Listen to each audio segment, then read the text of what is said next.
This piece comes from Fury from the Deep.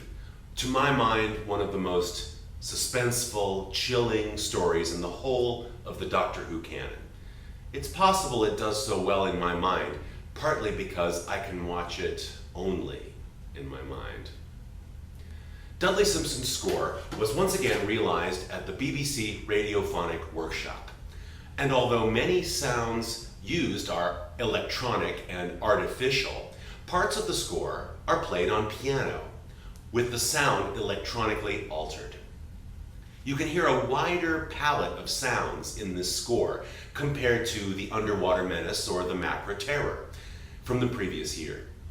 Perhaps technology had advanced, or perhaps Simpson was getting more comfortable with the creative process at the workshop. For some reason, creating a satisfactory piece out of this music eluded me for almost 18 months. I simply felt it wasn't quite right. Amazingly, I think I finally got it, but only in this last week before this very recording. All because I started researching for my script. The melodic theme in Siren Song is associated not with the weed creature itself, but with the hypnotic influence it exerts over its human pawns, particularly the Chief Robson character. The largest portion of the piece comes from the cliffhanger to episode 3 and the reprise to episode 4. As Robson watches, Maggie Harris, wife of the number 2 at the refinery, follows unspoken orders and walks directly into the sea. The foundation underneath this theme is a single note drone, D natural. Now Simpson gives this note an oscillating filter, allowing more or less overtones alternately from the basic pitch. It's a lot like opening and closing your mouth as you sing a single note.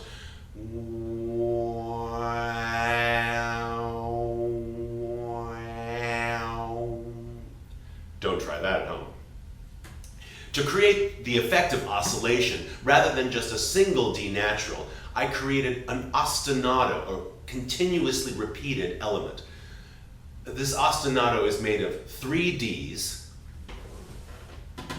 bass, middle, and treble.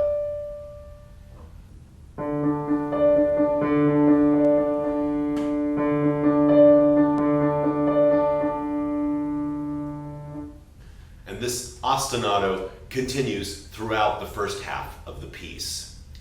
Like my previous transcription, The Fish People, it's the melody that drew me to this track. The shape is wide and angular, and the harmony haunting and weird. The first short phrase ends with a descending major seventh.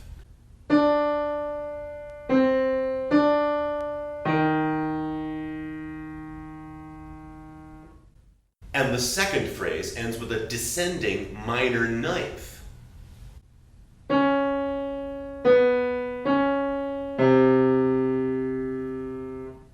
These intervals jump on either side of an octave and are thus gloriously creepy. Check out the difference.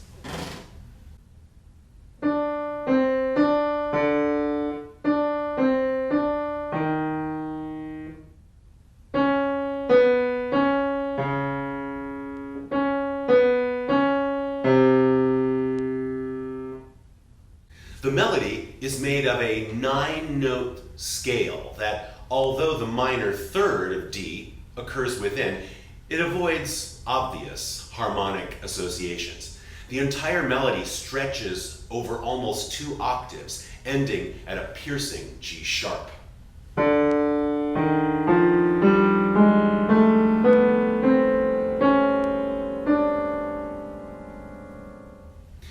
The melody is played 4 different times in 4 different orchestrations on the piano.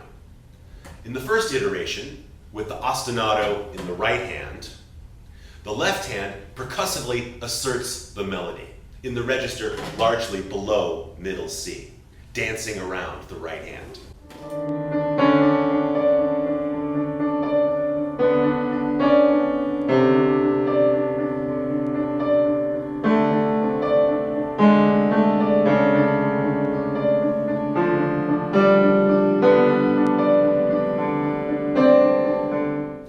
To more fully represent its electronic timbre and to create some shape to the piece, the second iteration of the Siren Song melody is played doubled at the octave, right in the middle of the ostinato.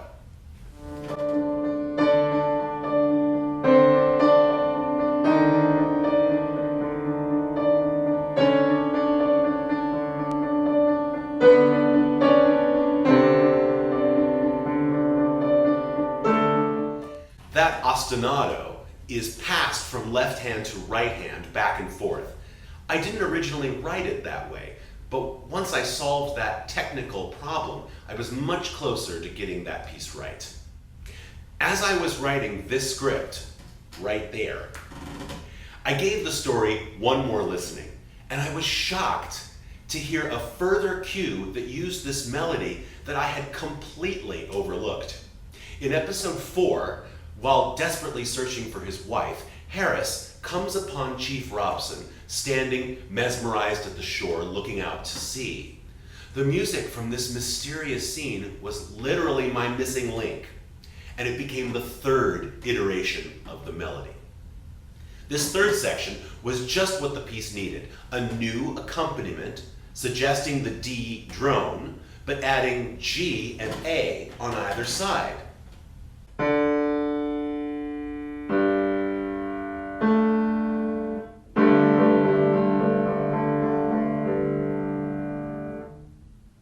Making harmony of stacked perfect fifths. Then the harmony takes a very dissonant turn, a strange chord on B, resembling both diminished and minor major harmony.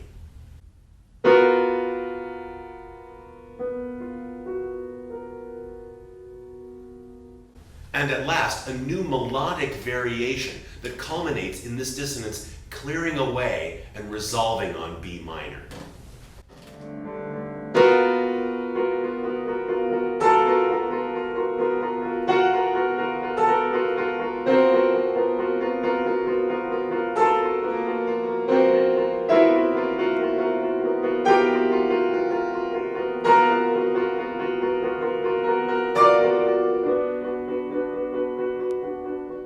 The final melody note of that section, D natural again, links perfectly with the final instance of the Siren Song, returning to its original shape, but for the very last note. This final chorale comes, although heard earlier, from the scene in episode 5, where Robson, under guard in his quarters, vacantly stares while lying on his bed until he hears his instructions. The contemplative, organ-like accompaniment harmonizes the melody in 4 descending minor chords, from D minor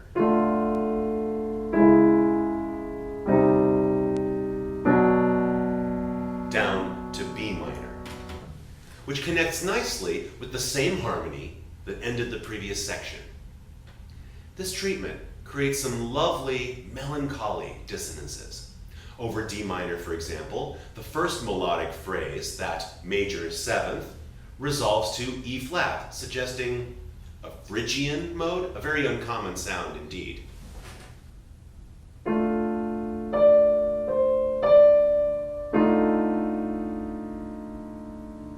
This E flat is suspended into the harmonic sink down to D flat minor.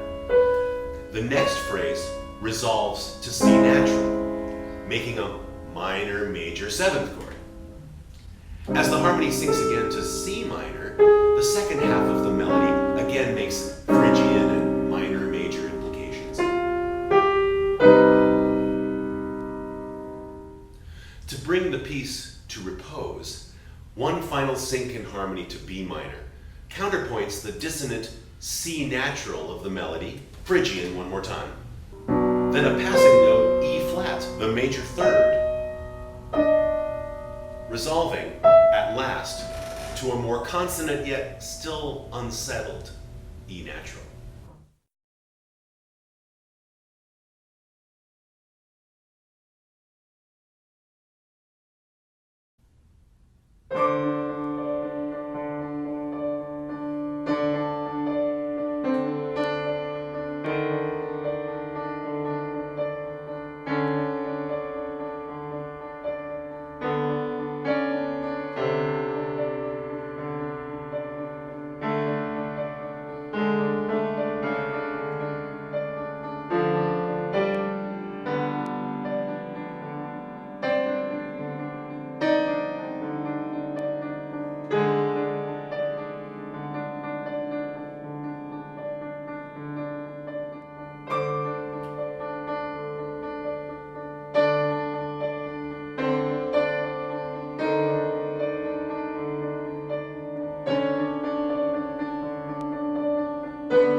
Thanks so very much for watching episode 3, part 2, the making of Siren Song of the Weed Creature. Now it's time for you to show your support in the most nonchalant way by subscribing, liking, sharing, and commenting. Hope to see you next time. Thanks for watching.